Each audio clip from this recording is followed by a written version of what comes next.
I went to my son's house for a quiet dinner, just the two of us. My son Andrew had been working too much lately, and I wanted to see his face, make sure he was eating properly. My phone rang as I helped him clear the table. Rosa, my cleaning lady, never called during dinner hours. "Mrs. Russell?" Her voice trembled. "Does anyone else have keys to your house?" "No," I said, confused, my pulse quickening. "There's a moving truck at your door," she whispered. "A woman's downstairs letting men inside. They're taking furniture." I don't remember standing, only my voice, sharp and cold, saying, "Get out now, wait across the street." 9 minutes later, I arrived with the police. But I'm getting ahead of myself. You need to understand who I was before that phone call shattered everything. My name is Monica Russell. For 28 years, I lived the kind of life people envied. A beautiful home in a neighborhood where hedges were trimmed and secrets stayed buried. A husband, Thomas, polished and respectable. A son, Andrew, kind, capable, the sort of man who remembers birthdays. From the outside, we looked whole. I believed in that wholeness the way you believe in gravity, unquestioned until you're falling. 5 years ago, Andrew brought Clara home for Sunday dinner. She was nervous, sweet, the type who apologizes for existing. Her hands trembled as she passed the potatoes, and she laughed too quickly at my jokes. I liked her immediately. Maybe that was my first mistake, liking her too easily, trusting her too fast, mistaking performance for warmth. My husband Thomas was skeptical. "She's young," he said. "What's her background?" I defended her, told him love was enough. When they got engaged, she called me first, crying, saying, "I never had a mother who cared like you do." She called me Mom from the day she married my son. I let her. Now I know some people wear love like a mask, something to slip on when it's useful. The change crept in slowly, like rot through wood, invisible until you press and feel it give. My husband started coming home later, not dramatically late, just later. Always with excuses, traffic, calls, errands, small, reasonable lies that built into walls. He grew irritable, snapping at small things, my book on his nightstand, dinner timing the way I chewed. His phone began sleeping face down, buzzing at midnight, the blue glow leaking under the bathroom door. I'd watch that light and wonder who made my husband smile at 3 a.m. Clara started visiting more, always when Andrew was away. She brought pastries, wine, little gestures that felt like study notes on how to please me. She was attentive, too attentive. She'd laugh at Thomas's dull jokes, brush his arm in passing and say, "Your father's so funny. Andrew doesn't have his sense of humor." It felt wrong, not overtly but like a sour note in a familiar song. My daughter-in-law was paying too much attention to my husband, and he was letting her. Then things began disappearing. My mother's sapphire earrings, Thomas's engraved watch, $300 from the bedside drawer. Not all at once, one by one.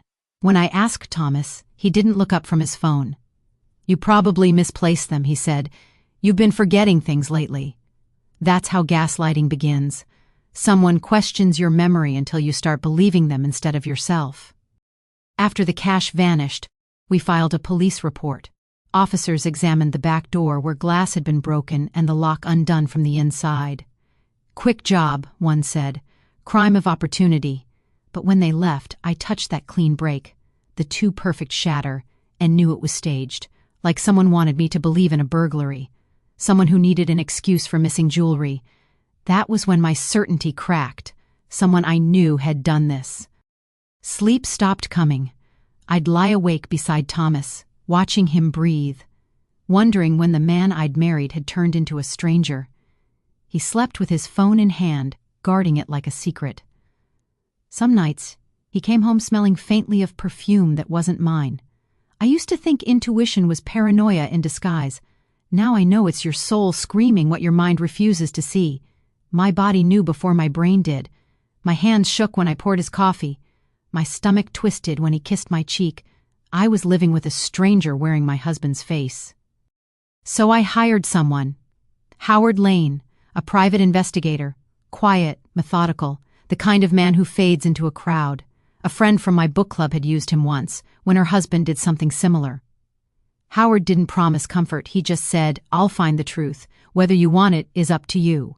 "I want it," I told him, "even if it destroyed me." He nodded. "Give me 2 weeks." That was 3 weeks before Rosa's phone call, 3 weeks before, I stood in my driveway watching a woman I didn't know direct movers carrying my furniture toward a truck. 3 weeks before, I realized I hadn't been paranoid. I'd been right. But before that moment came the waiting, the pretending, the dinners where Clara called me mom and Thomas called me darling, and I smiled like I believed them both. The nights beside a man already gone. That waiting turned me into someone new, a woman who trusts nothing, questions everything, and understands that family can be the sharpest knife. That woman, the hunter, was born the night I touched the broken window and knew. She stayed awake through nights of lies and practiced smiles. She learned to document instead of doubt. And when Rosa called that evening, "There's a woman at your house," that woman didn't panic. She calculated. She called the police. She drove exactly the speed limit so she wouldn't be stopped. She arrived with a voice like ice and fury that felt like clarity. That woman knew what she'd find. She just didn't know yet that the woman with the keys, wearing my missing sapphire earrings, directing movers with my furniture, was Clara, my daughter-in-law, my son's wife, the woman who'd been calling me mom while stealing my husband, my money, and my life. I became a documentarian of my own unraveling. A black moleskin appeared in my nightstand, and I started recording everything. Monday, 3:47 p.m. Clara arrives with coffee cake, stays 2 hours. 8:20 p.m. Thomas home, claims traffic. Tuesday, 11:30 a.m. Clara texts about family recipes. Dinner, Thomas's phone buzzes. He disappears into the bathroom for 12 minutes. I log timestamps like a scientist running an experiment. Every absence, every too long laugh. They thought I was folding laundry and floating through my days. I was building a case. When Thomas showered, I searched his pockets. I'm not proud, but I'm not ashamed. Instincts were screaming while everyone told me I was imagining things. One Thursday, I found a receipt folded to the size of a postage stamp, tucked deep in his coat. Bellamy's, a French place downtown with white tablecloths and a wine list like a novel. Dinner for two, $93 before tip. We had never been to Bellamy's. I stood in our bedroom with that slip of paper and felt something hard click into place. This wasn't carelessness. This was a man who'd stopped being careful because he believed I'd stopped paying attention. My phone lit up, a text from Clara. "Thanks again for being the mother I never had." The heart emoji glowed like a blade in a friendly hand. I typed back, "Anytime, sweetheart, your family," and felt something inside me go still. She was thanking me for love while dining with my husband, laughing at his jokes, maybe wearing my jewelry. I screenshotted the message and placed it in a laptop folder labeled Household Expenses. They'd never look there. Saturday, the credit card statement arrived while Thomas was at the gym. Hotel charges. 7 hotels in 3 months. Embassy Suites, the downtown Marriott, a boutique called the Ivy. Jewelry purchases too. 3 charges at Riverside Fine Jewelry, over $2,000. I looked at my bare ring finger, at the empty spot where my mother's sapphire earrings once lived. He was buying jewelry, just not for me. I photographed every page.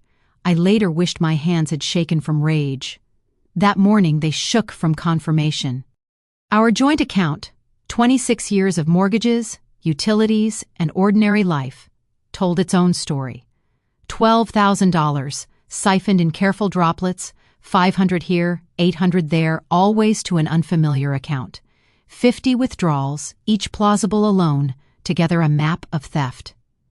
I thought of the cheaper coffee I'd been buying, of Thomas suggesting we tighten our belts. He'd been tightening mine while loosening his. That night I asked, casual as weather, "Did you move some funds?" "The balance seems low." He didn't look up from his laptop. "Monica, you don't work. You haven't worked in 15 years. You don't get to question what I do with the money I earn." His tone belonged to a parent silencing a nosy child. Something in me calcified. "Of course," I said, and went upstairs to write his sentence in my notebook and underline it twice. When this ended, I wanted his contempt time-stamped. Sleep became a performance. I lay still beside him, breathing slow, eyes slivered just enough to watch. He'd wait for my supposed dreams, then lift his phone from the nightstand. The screen poured blue light over his face. He smiled sometimes, typed fast other times, checking me between bursts. They mistook my silence for ignorance. I was only choosing when to speak. Clara invited me to lunch. Just us girls. 3 exclamation points can feel like violence. We met at a whispering cafe with exposed brick. She ordered a salad she didn't touch and confided, wounded and soft. Andrew's been distant. He barely talks to me. I don't know what I'm doing wrong. She watched my face, gauging, probing. I squeezed her hand. Marriage takes work, I said. She wore a delicate gold necklace I'd never seen. Beautiful, I said. Where from? She flicked it with a practiced smile. Thomas gave it to me. For helping with your birthday. He said you picked it. I had not. He has good taste, I answered, and felt the lie settle between us like a third chair. That night, after all the hugs and love yous and washed dishes, I called Howard Lane. He answered on the 3rd ring. Mrs. Russell, I said, steady as stone. I need everything. Phone records, bank statements, surveillance. Everywhere he goes, everyone he sees, every lie. I don't care what it costs. A pause. I'll start tomorrow, he said. I sat in the quiet and listened to Thomas typing in the next room, peace flowing in like a tide. I was done guessing. Proof arrived sooner than expected. 2 days later, Thomas left his phone on the kitchen counter while he showered, unlocked, face up. For 30 seconds I only stared. Then I picked it up. Clara's thread was 3rd from the top. I opened it. Hundreds of messages, months of them. At 11:47 p.m. the night before, Clara, I can't wait until we don't have to pretend anymore. I'm so tired of playing house with him. Thomas, soon Sparrow. Soon we'll have everything we need, just a little longer. Sparrow. I photographed the screen with my phone, set his back exactly as it had been, and went to the bathroom to throw up. When he came downstairs, hair wet, eyes on the clock, I handed him the device. You forgot this, I said. He took it without seeing me at all. I had just read the blueprint of my erasure. Howard arrived Tuesday at 9:15 a.m. in a gray sedan designed not to be noticed. Thomas had left an hour earlier. The house was quiet, except for my heartbeat and the truth I'd hired. Howard carried a thin manila folder, ordinary, unthreatening, like taxes or medical forms. At the door he said only, "We should sit down." We took our places at the kitchen table where I had once served Clara coffee cake and swallowed lies. He set the folder between us like something volatile. "Before I open this," he said carefully, "know that what's inside is definitive. No ambiguity. Once you see it, you can't unsee it." I'd spent 3 weeks bracing for this. "Open it," I said. My voice was steady. My hands were folded. The first photo, Thomas and Clara outside the downtown Marriott, his palm on her lower back, guiding. Familiarity radiated from the shot. A gesture practiced, not improvised. Another photo, a sunlit patio, stemmed glasses, Clara laughing, her hand to her mouth, Thomas leaning in. Even frozen, intimacy pulsed in the frame, the look of people who've shared secret skin and morning breath. I examined each image with clinical calm, cataloging details, her hand on his chest, his lips at her temple, their fingers laced like teenagers. Howard spread a chronology across my table. "It's been 6 months," he said, tapping timestamps. October through spring, hotel doors, restaurant tables, a park bench where they sat for 2 hours, touching and talking while I planned dinners and believed in vows. I aligned the photos, neat edges, straight rows, control was a raft, and I clung to it. He placed a schedule beside them. They meet Tuesdays and Thursdays between 2 and 6. Tuesdays when you have book club, Thursdays when your son usually travels. A pattern drawn with my life's routines. They're careful. Cash, rotating locations, but not careful enough. He slid evidence of the digital wake they'd left. Garage tickets, loyalty points, reservations in Thomas's name, laziness or confidence. Then the transcripts, a stack of printed texts, a future written without me. "Clara, your wife suspects nothing. She's so trusting it's almost sad. Thomas, Monica lives in her own world. Clara, when we're finally together, really together, I'll make you happier than she ever could." "Thomas, you already do, Sparrow. Pet names, Sparrow and Hawk. I read plans to leave us simultaneously, discussions of my inheritance, calculations about what he could claim." Clara on Andrew, he's just like his mother, boring, predictable. Thomas, she raised him that way. Monica thinks niceness is a personality. One exchange blistered Thomas 4 weeks ago. Monica suspects nothing. She's too trusting. Clara, that's what makes this easy. She loves us both too much to question anything. They had taken my virtues, trust, loyalty, family, and weaponized them. I thought of the meals I'd served, the defenses I'd made, the invitations into my home and heart. They had eaten at my table and mocked me in private. I didn't cry. I read every message, absorbed every timestamp, like I was processing a stranger's mail. Howard watched, waiting for the collapse he'd seen before. When I finished, I said, "This is excellent work, thank you," calm, measured. He blinked. "Are you okay? I need you to keep going. Everything, where, what, who, how." He nodded. "I'll continue surveillance." After he left, the kitchen looked absurdly normal. Sun warming the wood, the neighborhood doing its honest chores somewhere beyond my windows. I gathered the photographs, stacked them in order, clipped the transcripts, made labels. To a stranger peering in, I was doing paperwork. In truth, I was hardening, colder, sharper, more dangerous. I lifted one photo to the light. Hotel entrance. Thomas's arm at Clara's waist, both smiling. On Clara's ears, catching sun, my sapphire earrings, my mother's, the ones that vanished in the staged burglary. He hadn't lost them, he'd gifted them to his mistress. I studied Clara's expression, the trophy glittering on her skin, and understood this wasn't only sex. It was replacement. She was trying to become me, wear my jewelry, spend my money, step into my life. Her mistake was simple, she underestimated me. I had expected proof to break me. I'd rehearsed devastation, braced for collapse. Instead, surrounded by evidence, I felt permission.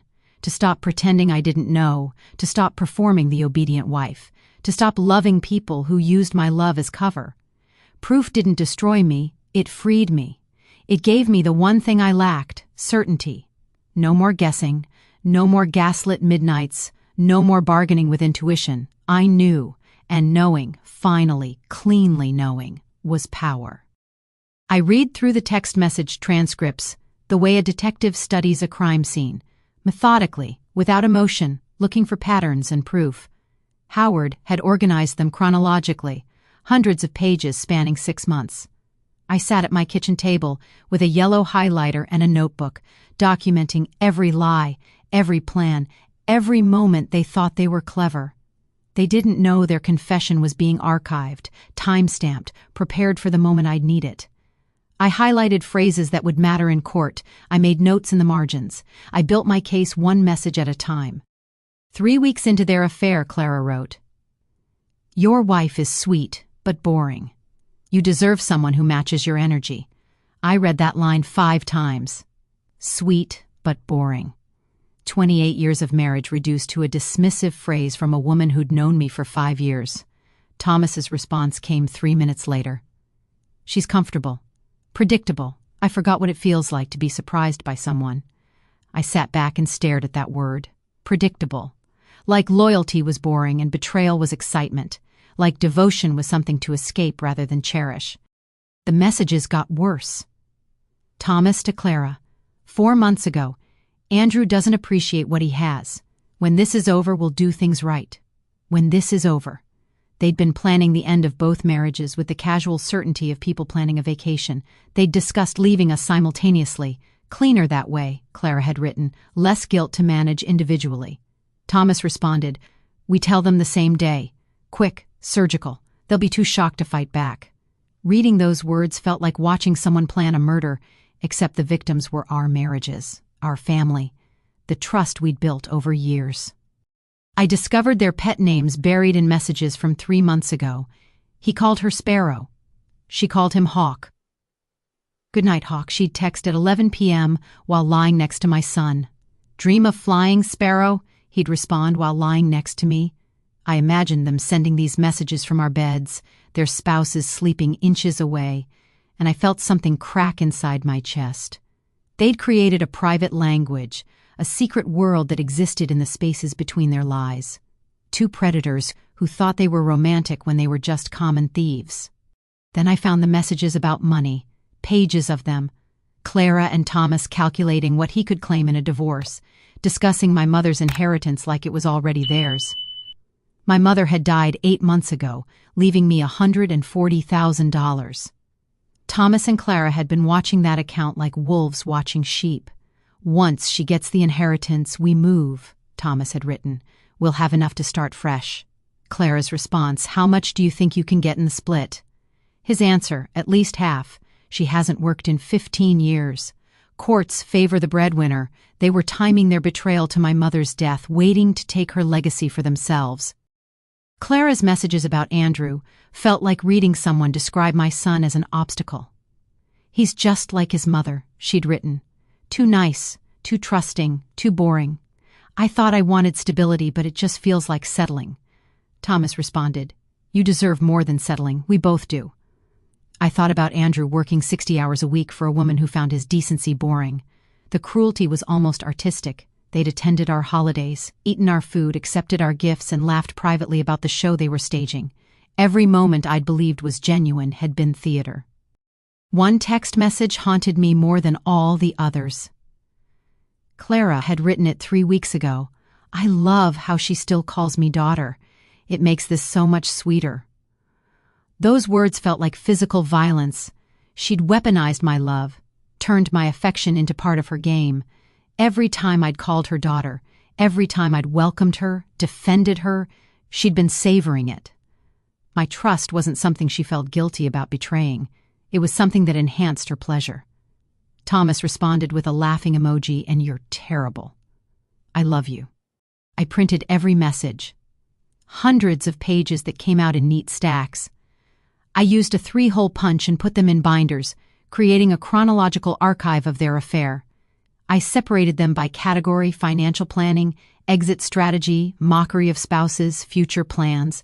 I highlighted key phrases in different colors. They wrote their own confession, one text at a time. All I had to do was collect it, organize it, preserve it. Every word they'd thought was private was now evidence. They'd created a digital paper trail of their betrayal, and I'd turned it into a prosecution file. The last section revealed something that made my blood run cold. Messages from 5 months ago, right after my mother died. Clara, is she getting the inheritance soon? Thomas, probably within 3 months. Clara, so we wait 3 months, then pull the trigger? Thomas, exactly. Let her get comfortable with the money first. Then we move. They'd sat at my mother's funeral, held my hand while I cried, told me they'd be there for me, and they'd been calculating, timing their betrayal to maximize their profit, using my grief as a waiting period.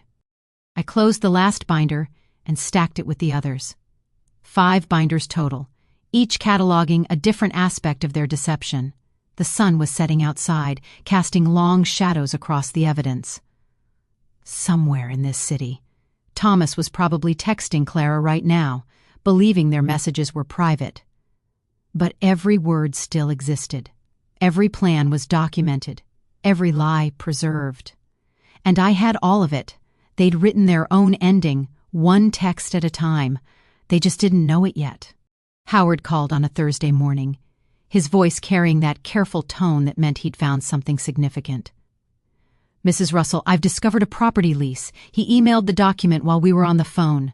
Lease agreement for Unit 3B, Riverside Towers. Tenant name, Clara Mitchell. Payment, automatic withdrawal from Thomas Russell's account. Security deposit, $8,000. I knew exactly where that money had come from. My personal savings account. When I'd asked Thomas about it 2 weeks ago, he'd said there was a bank error. There was no error. He'd used my money to secure an apartment for his mistress. The address made me laugh, a sharp, bitter sound. Riverside Towers was 15 minutes from my house. Not across town, not in some distant neighborhood where they'd be safely hidden. 15 minutes. Close enough that Thomas could stop by after work, close enough that Clara could visit between errands, far enough that they thought they'd never be discovered. They'd built their secret life in my neighborhood, probably drove past my house on their way there. The audacity felt almost admirable. They weren't just betraying me, they were doing it in my own backyard. Howard offered to photograph the exterior, but I wanted more. Can you get inside? There was a pause. That's legally complicated, Mrs. Russell. I waited, letting the silence stretch. He sighed. Let me see what I can do. 2 days later, he called back. I bribed a maintenance worker. I have photos. He came to my house with a thumb drive. I opened the first file. A modern one-bedroom apartment, professionally decorated in grays and whites. Expensive furniture, minimalist art, fresh flowers on the kitchen counter. Someone had made this place a home, just not a home that included me. I clicked through the photos systematically, documenting every detail. A king-sized bed with white linens, a dresser with framed photos, a bathroom with 2 toothbrushes, luxury products, Clara's perfume I recognized. The kitchen had real food. Fresh bread, vegetables, milk with a current expiration date, expensive wine. This wasn't a hotel room for quick affairs. This was a practice house, a trial run for the life they were planning. Someone was living here regularly, building domestic rhythms, playing at being a couple in a space I'd unknowingly funded. Howard's bank analysis showed the full financial picture. The $8,000 security deposit from my savings. Monthly rent, $2,000, from our joint account, listed as office equipment. But there was more. Thomas had been buying furniture. Receipts showed a bed frame from West Elm, $1,500. Kitchen equipment, $800. Artwork from a local gallery, $1,200. He'd furnished a home for Clara using our money, building her future while dismantling mine, one purchase at a time. The closet and bathroom photos revealed how deep this went. Clara's clothes hung in neat rows, dresses, blouses, casual wear, workout clothes. Not just 1 or 2 items for emergencies. A wardrobe. Thomas's clothes were there too, shirts, pants, a bathrobe I'd never seen. His cologne sat on the dresser. They weren't just meeting, here for sex. They were living here, playing house, building a domestic life. Every family event Thomas attended late because of work suddenly recontextualized. He hadn't been working. He'd been here with her, living a parallel life I'd funded without knowing. Their personal items scattered throughout told stories of intimacy. Her jewelry box, his watch on the nightstand, a grocery list on the refrigerator in Clara's handwriting, milk, coffee, wine, those crackers tea likes. They'd achieved intimacy, the small domestic knowledge that comes from living together. She knew what crackers he liked. These details should have been mine after 28 years. The apartment was full of small proofs of their connection, each one a tiny violence against the marriage I'd thought we had. I called Howard back. I need the key. He was silent. Mrs. Russell, I can't advise. I'm not asking for advice. I'm asking for a key. Another pause. What are you planning to do? Honestly, I didn't know yet. I just knew I needed access to this space they'd created with my money. I needed to stand in the apartment where they played couple, see it with my own eyes. I'll pay whatever it costs. He sighed. Give me 2 days. Howard delivered the key himself, placing it in my hand like a weapon. Be careful. Don't take anything. Don't leave evidence. Just look. Before I could visit, Howard sent one more photo. The living room wall held a framed photograph I recognized. Thomas and Clara, dressed formally, smiling. My birthday party last year, the photographer I'd hired for family photos, but they'd cropped out Andrew, who'd been standing next to Clara, cropped out me, next to Thomas, cropped out the entire family to create an image of just them. They'd taken a photo from my birthday, removed everyone who loved them, and turned it into a portrait of their affair, hanging it on their wall like a trophy. He used my money to build her dreams. I wondered if he ever thought about the poetry of that. Probably not. Thomas had never been particularly self-aware. But I noticed everything now. He'd furnished her apartment while telling me we needed to cut back. He'd bought her artwork while my car needed new tires. He'd paid for her flowers and wine while suggesting I use coupons. That cropped photo on the wall. They'd literally erased us from the picture, then hung our absence like a trophy. Their secret apartment, their ghost life, built entirely on the foundation of my money, my trust, my oblivious funding of my own replacement. I decided on a Wednesday morning, rinsing the dishes Thomas left in the sink. No lawyers yet, no public scenes. I wanted them to see the truth from my hands, to watch their faces when they realized I knew everything, to choose the moment their world ended the way they had choreographed the slow death of mine. I dried my hands, picked up my phone, and texted Clara, "Family dinner this Friday? Just the four of us. I'm making your favorite." Peace settled like a well-folded napkin. She replied within minutes, bright and unsuspecting. "Can't wait! Thomas said you've seemed happier lately. Should I bring anything?" That practiced hard again. I typed, "Just yourself. I have everything I need." And I did. 5 binders of evidence, photographs of their apartment, bank statements, transcripts, their betrayal arranged and tabbed, waiting for the perfect stage. I texted Thomas separately. "We need to talk about something important." Friday dinner, home by 6:30. An hour later he asked, "Everything okay?" I pictured the quick calculation behind those 3 words. "Everything's fine," I lied. "Just family business. See you Friday." He sent a thumbs up and, I assumed, a follow-up to Clara. They didn't know I'd become someone they wouldn't recognize, patient, precise, smiling as I planned their ruin. I spent 3 days preparing. I cooked, yes. Beef tenderloin with roasted vegetables, the same meal I served at their rehearsal dinner 5 years ago. Irony deserved a seat at the table. But most of the work was choreography, how I'd deliver each piece of proof, what to unveil first, when to pause. I practiced my voice in the mirror until it was steady and cold. I wanted them to meet the woman they had underestimated. Thursday night, I set the table with my mother's china, delicate porcelain with a fine gold rim, and polished the silver candlesticks Thomas gave me on our wedding day. The table glowed like a ceremony. The beauty mattered. Contrast would sharpen the cut. A celebration of family, then truth detonating like a hidden charge beneath the centerpiece. I tucked the investigator's folder beneath my chair, hidden but within reach. The binder stayed in the closet, too much for the opening blow. The folder held the essentials, 20 photographs, key bank statements, selected messages, all highlighted and indexed, enough to end denial on contact. Andrew called that evening from his business trip. He wasn't traveling. He was 2 towns over meeting the divorce attorney I'd recommended, absorbing his own collapse. We'd agreed he wouldn't come. This first reckoning was for the betrayers and the betrayed. "Mom," he asked, voice rough, "are you sure you want to do this alone?" I told him yes. I told him I loved him, and my voice finally broke. "I love you too," he said. "Make them understand." Friday arrived clean and bright, an autumn sky that looked like a beginning. At 5 p.m., Clara texted, "Leaving now, so excited!" She arrived early with wine and a dress I'd once admired, kissed my cheek, and offered to help. Thomas came home at 6:20, briefcase in one hand, phone in the other. As she passed him in the hall, Clara touched the small of his back, a casual, familiar claim. He didn't flinch. Neither did I.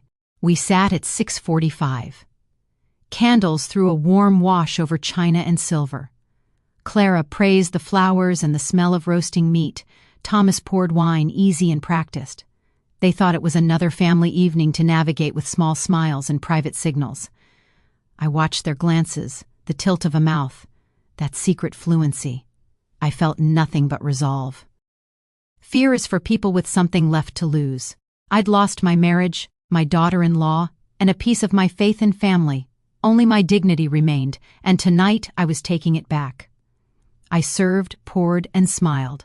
Clara wore a delicate gold chain I'd never seen. "Beautiful," I said. "Where did you get it?" "Thomas bought it," she answered smoothly. "A thank you for helping with your birthday party. He said you helped pick it." Thomas nodded. "She works so hard." "How thoughtful," I said, finding the folder's edge beneath the table. Almost time. Warmth held, staged and false. Clara exclaimed over every bite. Thomas refreshed the glasses and told a comfortable story about work. They performed family, I performed hospitality. When I brought out chocolate cake with raspberry sauce, Clara closed her eyes and moaned, "Monica, you're the best cook. Andrew's lucky he grew up with this." The compliment landed like a slap. I smiled and offered seconds. After dessert, I stood. The motion snapped their attention to me. I bent, slid the manila folder from beneath my chair and set it between the candles. China, silver, truth. "I have something to show you," I said, opening the flap as if unveiling heirlooms. In a way, I was. Proof is a kind of inheritance, the one you keep. I pushed the first photo into the candlelight. Thomas and Clara at the downtown Marriott, kissing. Not a perfunctory brush, but heat and ownership. The timestamp read 2:47 p.m. on a Thursday 3 weeks ago. Clara blanched, color drained in an instant, as if I'd opened a freezer door. Thomas froze, glass suspended, wine trembling. No one spoke. The room filled with the soft hiss of candles and the measured sound of my breathing. I let silence do its first work. Then I dealt the rest like cards in a rigged game. Holding hands in the park, laughter leaning over wine, different hotels at different times, a tidy lattice of infidelity, a photo of Clara in my sapphire earrings, my mother's, which had vanished during the staged break-in. Thomas's hand on her face, her fingers hooked in his belt. Each image detonated, I watched the shock travel across their features. Next came the paper. Bank statements with $12,000 drained in quiet increments. The Riverside Towers lease, Clara's name on the line, rent paid from Thomas's account, credit card charges for hotels and jewelry I'd never seen. I arranged the documents between plates and forks, a mosaic of theft. Finally, the printed texts, highlighted, pet names, plans, calculations about my inheritance, their private mockery of Andrew and me. Years of softness stacked against a small mountain of fact. Thomas found his voice first. "Monica, I can explain." I raised my hand. He stopped like a door clicking shut. For 28 years I had listened, accommodated, adjusted. "No," I said. "You don't get to explain, you get to look." Clara's mascara began its slow flood. "Mom, please, don't call me that," I said. "Not ever again." I stood at the head of the table as if behind a bench. Evidence sprawled among the candles and china. A trial convened in my home. "You spent my money on your lie," I said evenly. "You wore my jewelry while you dismantled my family. You mocked my son and me at this table.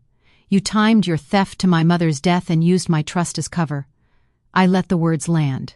"Now you'll spend your own money to clean the wreckage." They shrank under the light, smaller, as if truth had sanded them down. Clara sobbed, beauty unspooling into something raw. Thomas stared at the papers like a man studying a foreign alphabet. Exposure makes people seem less human and more diagram, lines, arrows, cause, effect. "There's something else," I said, lifting my phone. My voice was steady. I had rehearsed steadiness. 2 days ago, I showed Andrew everything. The photos, the texts, the apartment, the money. Clara's sobs turned desperate, animal. "He knows," I continued. "He isn't on a business trip. He's meeting divorce attorneys. The locks on your house are being changed. Your belongings are in storage." I turned to Thomas. "You'll meet my divorce attorney Monday at 10. The papers are drafted." For years, I'd believed the dinner table was a sanctuary, a place where meals knit days together. That night, it was a battlefield, and I had the high ground. No shouting, no thrown glasses, just the quiet violence of facts. The photographs spilled across my mother's china. The text messages lay between candlesticks like confessions etched in light. They could do nothing but sit in the wreckage and learn what it felt like when truth refused to move. Clara tried to speak. "We didn't mean—" She stopped, choking on the shape of her own sentence. "You meant every step," I said. "You scheduled hotel rooms to my routines. Tuesdays when I had book club. Thursdays when Andrew traveled. You wore my earrings. You used my grief." Her face twisted. Even she could see the ugliness of that outline. Thomas lowered his eyes. "I'm sorry," he said. Not to me, but to the table, as if speaking to wood might absolve him. I thought of the years of small kindnesses, the breakfasts, the hospital waiting rooms, the private jokes. A marriage is a long ledger. Error bars pile up. In the end, the math still must balance. "Your apology," I said, "belongs in a different decade." I gathered the photos and restacked them in a neat column, reclaiming control one rectangle at a time. The order mattered to me. Chronology is cure. I returned the papers to the folder, slid in the transcripts, closed the flap. The investigation had been art. The reveal needed to be administration. I wanted efficiency to be the last thing they remembered about me. Not rage, not tears, but competence. Clara wiped at her eyes with the heel of her hand, smearing the mess. Monica, please. We were going to tell you. We were going to—" She swallowed the end of the sentence. "Leave us? Make a new family?" I asked. "Fund it with my money? Wear my jewelry to celebrate?" The necklace at her throat caught candlelight. I could not tell if it was the one from lunch or a newer installment in the inventory. Thomas, at last, looked up. "What do you want from me?" The question was familiar. I'd heard it after arguments, after disappointments, the rhetorical shrug of a man who mistakes confusion for innocence. "Accountability," I said, "restitution, silence, and speed." I handed him an envelope, the first of many, with instructions for immediate transfers to restore what he had taken. "You'll sign these tonight. You'll move out tomorrow. Anything left unsaid can live happily in the past." Clara groped for leverage. Andrew will speak through counsel," I said. The legal word steadied me further. "You will too." A car rolled by outside. Somewhere a neighbor laughed on a back porch. The normal life continued without us, as it always does. The four walls held our separate breathing while the candles burned lower, pooling light around wreckage that was finally labeled. I stood, gathered the plates, and carried them to the sink. The motions were the same as any other night, and that was its own kind of victory, domestic ritual reclaimed. Behind me, chairs scraped. Thomas rose, then stopped as if awaiting permission to move in my house. I didn't grant it. I washed my mother's china with careful hands, dried each piece until it shone, and set it back where it belonged. Restoration is not forgiveness. It is order. When I turned, Clara had folded in on herself, small and wrecked. Thomas stared at the candles like a man trying to learn from fire. I lifted the folder, held it at my side, and walked to the doorway. "The night's over," I said. "You'll let yourselves out." They didn't speak. I heard the soft shuffle of their leaving, the quick breath of the front door opening, the click as it closed. Silence swelled, not empty but clean. I blew out the candles one by one until the room went dark enough for the truth to rest. In the quiet, I thought of my mother's earrings, the weight of them against my skin when I was young and certain. I thought of Andrew steadying himself 2 towns over. I thought of the woman I had become, the one who documents, prepares, and acts. The photographs had done their work. The house held. The future waited with its blank pages and its fees and filings and new keys. Not the life I'd planned, but a life that answered back. I locked the door, set the alarm, and carried the folder upstairs. On my dresser, the spot where the earrings should have lived caught a faint wash of streetlight, an empty circle of velvet like a dark moon. I didn't reach for it. Some losses don't need touching anymore. Down the hall, the guest room was ready, sheets crisp, windows cracked to the cool night. I poured a glass of water, set it on the nightstand, and turned down the bed as if for company. In the morning, I would call Howard, my attorney, my son. I would arrange movers and signatures and locksmiths. I would keep going. Before I slept, I wrote a single line in the notebook that had kept me sane. The truth ate dinner here and stayed. Then I closed it, turned out the light, and let a different kind of silence take the house. Not the hush of secrets, but the quiet of things finally said. 2 days before the dinner, I called Andrew. Not a casual call, not a quick check-in. I said, "I need you to come home immediately. Not tomorrow. Today." My voice must have carried something urgent because he didn't ask questions, didn't hesitate. "I'm leaving now," he said. He arrived 3 hours later, walking through my door with concern written across his face. "Mom, what's wrong? Are you sick?" I wasn't sick. I was about to make him sick. I led him to the kitchen table where the folder waited, that thin manila folder that contained the end of his marriage. "Sit down," I said. "There's something you need to see." I showed him the folder first. Wanted him to hear it from me, not from rumors or lawyers or some well-meaning friend who'd spotted his wife with his father. I owed him that much, the truth delivered by someone who loved him, in a place where he felt safe. I placed the folder in front of him and said, "This is going to hurt. I'm sorry." Then I opened it. The first photograph showed Thomas and Clara kissing outside a hotel, Andrew picked it up slowly, studying it like he was trying to find proof it wasn't real. He looked at it for a long time, so long I almost reached out to touch him. Then he set it down and picked up the next one. I watched my son's face as he went through the photographs. Disbelief first. His eyebrows drawing together, his mouth opening slightly like he was about to argue that these couldn't possibly be real. Then fury. His jaw clenching, his hands starting to shake, color rising in his neck and face. And finally, something like grief. His features collapsed into an expression I'd never seen on him, something beyond anger or shock. It was the face of someone watching their world end in real time. He went through every photograph methodically, the same way I had, studying each one like he was memorizing evidence for a trial.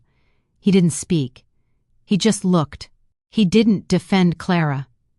Didn't make excuses for his father.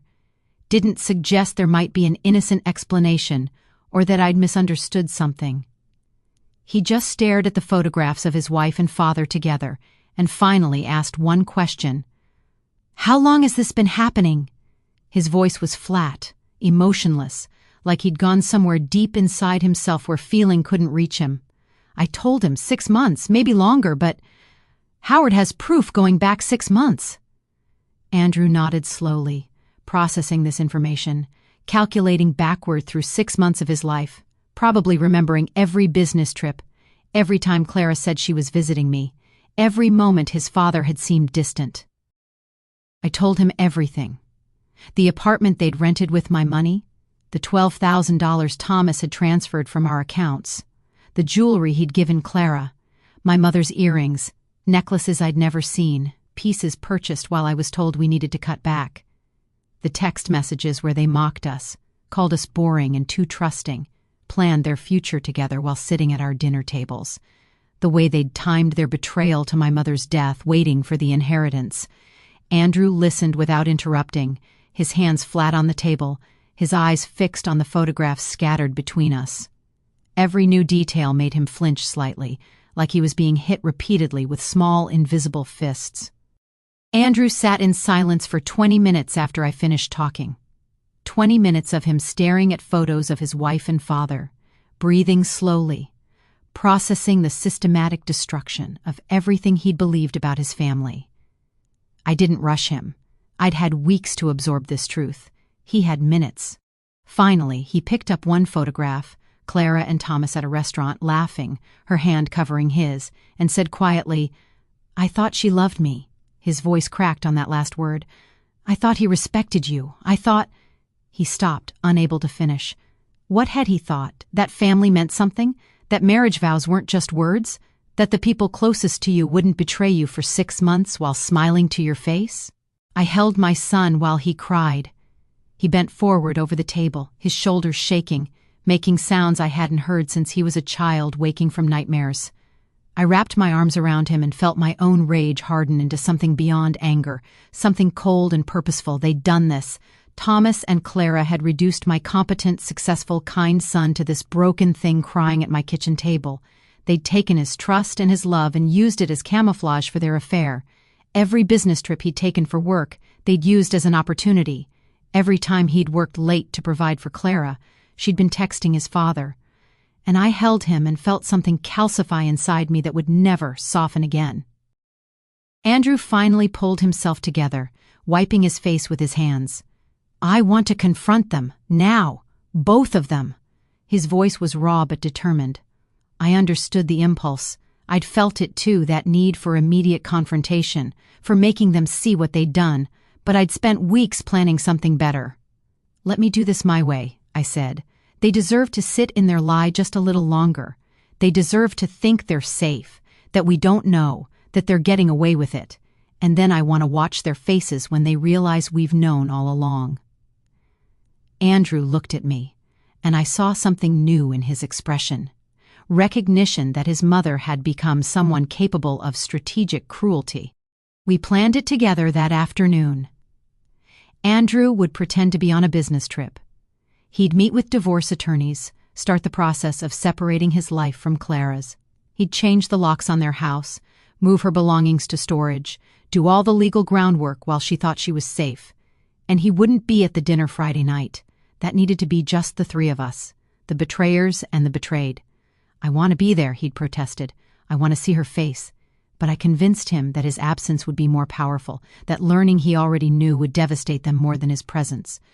So we agreed. He'd stay away. And I'd tell them at the end, after they'd seen all the evidence, that their son and husband already knew everything. Present time.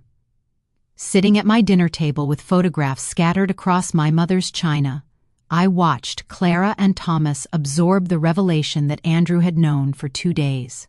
Clara began to hyperventilate, her breathing coming in quick, panicked gasps. "No," she kept saying, "no, no, no." Her perfect composure had completely shattered. Thomas looked toward the door like he might run, his body tensing, his eyes darting between the exit and the evidence spread before him. "Andrew knows," I repeated, wanting to make sure they understood. "He's seen everything, the photos, the texts, the apartment. He knows you used his business trips as cover. He knows you mocked him. He knows you planned this while sitting at his table, sleeping in his bed, wearing the ring he gave you." Clara's hyperventilating turned into sobs. Thomas just sat there, gray-faced, finally understanding that there was no escape, no explanation, no way to minimize what they'd done. My son knew. And that knowledge, I realized watching them crumble, was a punishment more severe than anything I could have designed myself. My lawyer had been retained 3 days before the dinner. Margaret Chen, a woman known for her precision in high-conflict divorces. She'd spent a week reviewing every document Howard provided, cataloging assets, documenting financial irregularities, building a case so airtight that Thomas's attorney would have nothing to work with. The divorce papers were already drafted, waiting for signatures. Asset division was already calculated based on what I'd brought to the marriage versus what Thomas had contributed. I documented every unauthorized transfer, every gift to Clara, every dollar he'd spent on their apartment. By the time we sat down at that dinner table, the legal machinery was already in motion. All that remained was the formality of filing. Thomas tried to negotiate. 2 days after the dinner, he called asking for a conversation without lawyers, just the two of us. I refused. He sent emails, "Monica, please, we need to talk about this rationally." I forwarded them to Margaret without reading them. He showed up at the house once, but I'd already changed the locks. He stood on the porch calling my name while I sat inside with my phone ready to call the police. Eventually, he left. Every attempt at conversation, every plea for understanding, every effort to discuss things like adults, I shut down. He didn't get to control the narrative anymore. He didn't get to explain or minimize or rewrite history. He'd spent 6 months lying. I was done listening. The financial infidelity case Margaret built was devastating. Every transfer to the apartment rental account, every jewelry purchase, every hotel charge, the $8,000 security deposit from my savings. She'd highlighted a pattern of financial abuse. Thomas systematically draining our joint resources while telling me we needed to cut back, gaslighting me about missing money, using marital funds to support his affair. In our state, financial infidelity affects asset division. Margaret intended to make sure Thomas's theft came with consequences. She'd also documented that he'd forged my signature on 2 transfers, something that moved from civil to criminal territory. "We won't file charges," Margaret said, "but we'll let him know we could."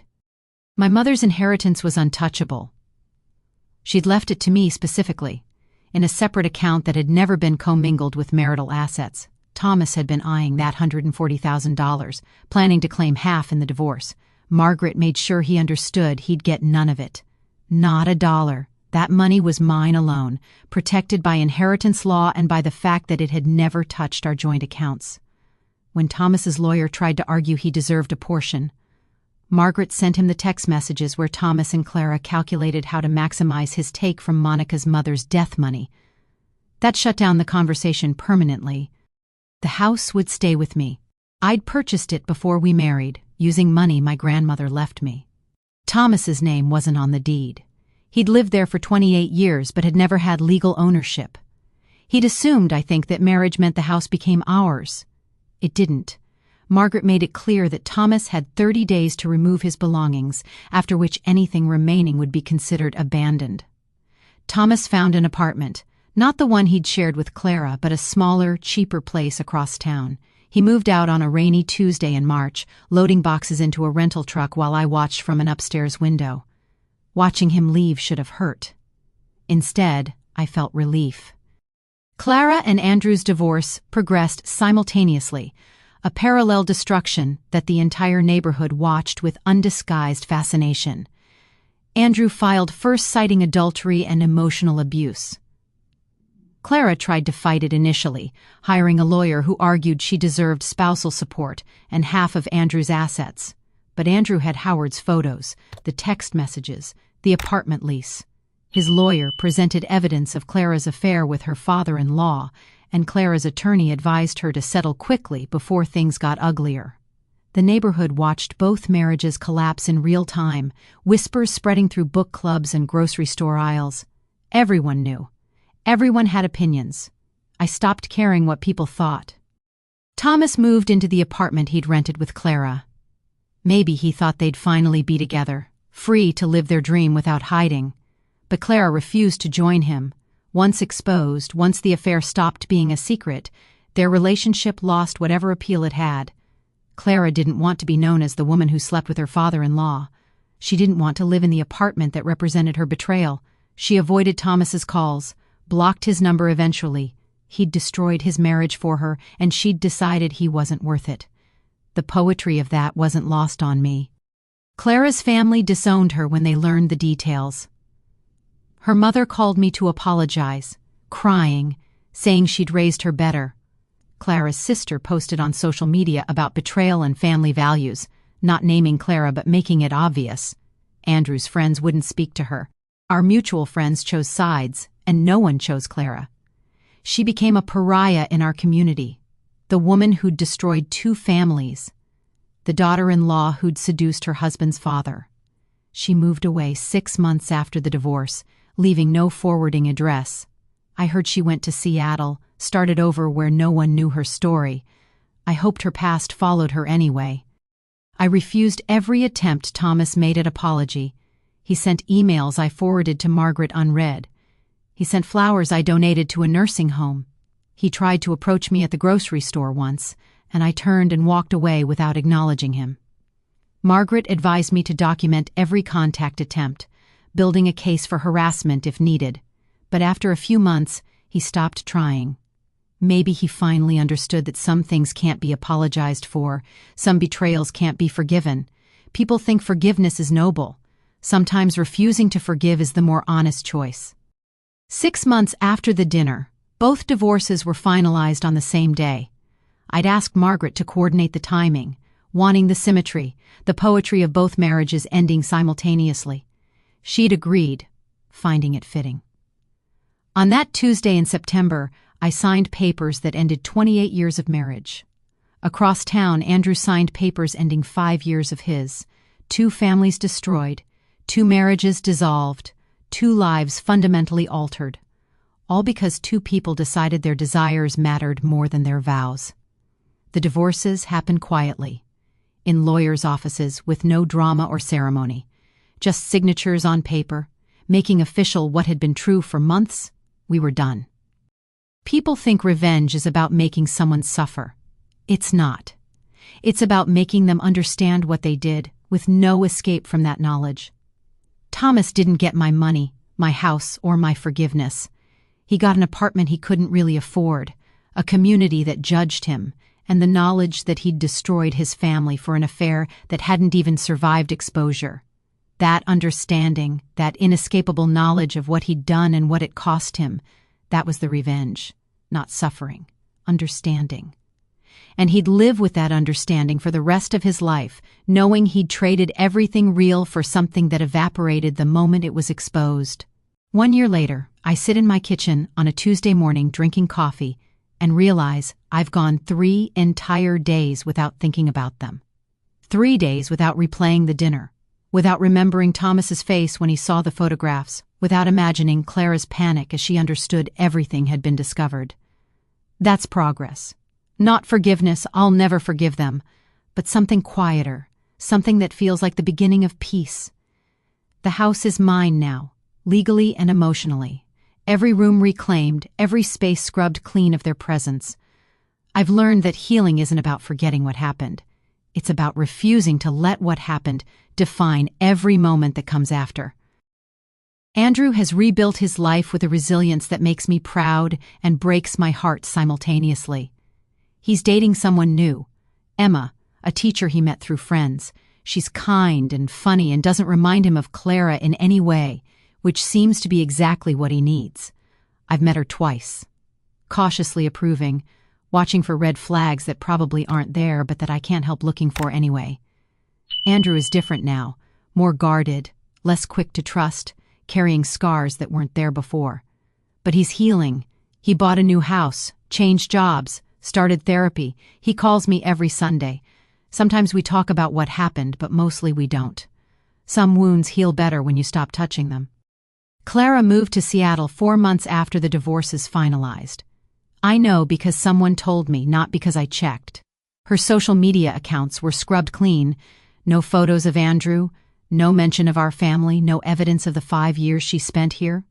She deleted her entire history like she could delete what she'd done. I heard through former mutual friends that she changed her name, went back to her maiden name and added her mother's maiden name, becoming someone new. Maybe she thought distance and a new identity would give her a fresh start. Maybe they did. I don't care enough to find out. She doesn't exist in my world anymore except as a cautionary tale about trusting too easily. Thomas still sends occasional emails from new addresses, each one asking to talk things through or find closure or explain his side. I block each new address within minutes of receiving the first message. He tried LinkedIn, Facebook, even sent a letter through his brother asking me to respond. I don't respond. There's nothing he can say that I need to hear. He made his choices and lived with the consequences. His attempts at contact aren't about my healing. They're about his guilt, his need for absolution I'm not obligated to provide. Some people think closure requires conversation. I've learned that closure is just deciding someone no longer deserves access to you. I kept the investigator's folder, every photo, every bank statement, every text message transcript, all 5 binders organized and labeled in my bedroom closet. People have asked why I keep them, why I don't destroy the evidence and move on, but those documents are proof. Proof that I wasn't paranoid or crazy or imagining things, proof that my instincts were correct, proof that I had every right to trust my own judgment. On days when I doubt myself, when I wonder if I handled things correctly or if I should have done something differently, I look at that folder and remember, I didn't create this situation. I just refuse to ignore it. The house looks completely different now. I redecorated every room, removing every trace of Thomas like I was excavating a previous life. New paint colors, warmer tones, brighter spaces. New furniture that nobody else has touched. I converted his office into a library, lining the walls with books and a comfortable chair where I read for hours. The bedroom has new everything. Mattress, linens, curtains, even new artwork. I burned his clothes in the backyard fire pit, watching his old life turn to ash. Some people would call that dramatic. I called it necessary. Every room is mine now, claimed back inch by inch, no longer haunted by the ghost of a marriage that never really existed. On difficult days, I walk past the broken window frame in the back door. It's been repaired. New glass, new paint, structurally perfect. But if you look closely, you can see where the wood splintered, slight discoloration where the break was. It's fixed but scarred, functional but forever marked. I could have replaced the entire door, but I kept it deliberately. That window reminds me to trust my instincts, to listen when something feels wrong, to never again dismiss my own intuition as paranoia. The scar in the wood is proof that some things can be broken and repaired without being restored to what they were before. Sometimes the repair is stronger than the original. I haven't forgiven them, and I've stopped pretending I might someday. Forgiveness is optional, something I owe nobody. What I've achieved instead is indifference. They no longer occupy my thoughts the way they did, no longer control my emotional state, no longer have power over my daily existence. Their betrayal shaped me but doesn't define me. Some days I'm angry, some days I'm sad, most days I'm neither. I'm just living my life in a house I love, drinking coffee from my mother's china, making plans that involve only me. That's not forgiveness. That's survival. Howard Lane sent me a holiday card last December with a simple message inside. Some truths hurt, but they're still worth finding. I called him to say thank you, and we talked for an hour about nothing important. His grandchildren, my plans to travel, the weather. He'd given me the truth I paid for, and that truth had cost me a marriage but given me back myself. Some exchanges are worth making, some costs are worth paying. I framed his card and put it on my desk where I see it every morning, a reminder that knowledge, however painful, is better than living in comfortable ignorance. This morning, autumn sunlight filters through my kitchen window, making everything look golden and possible. I'm drinking tea from my mother's china, the delicate cup warm in my hands when the mail arrives. Among the bills and advertisements is a letter with Clara's handwriting, my name and address written in the looping script I used to find charming. No return address. I open it standing at the counter and read the first line. Dear Mom, I know I don't deserve forgiveness, but I'm asking anyway. I don't read further. I walk to the sink, hold the letter over the basin, and light it with a match from the drawer. The paper curls and blackens, her words disappearing into smoke and ash. Some truths don't deserve an audience. Some apologies come too late to matter. I wash the ashes down the drain, dry my hands, and return to my tea. Outside, birds are singing, the sun is warm, and I realize finally that I feel something unexpected, free. They thought they broke me. They didn't realize they just revealed who I'd always been underneath, someone who survived.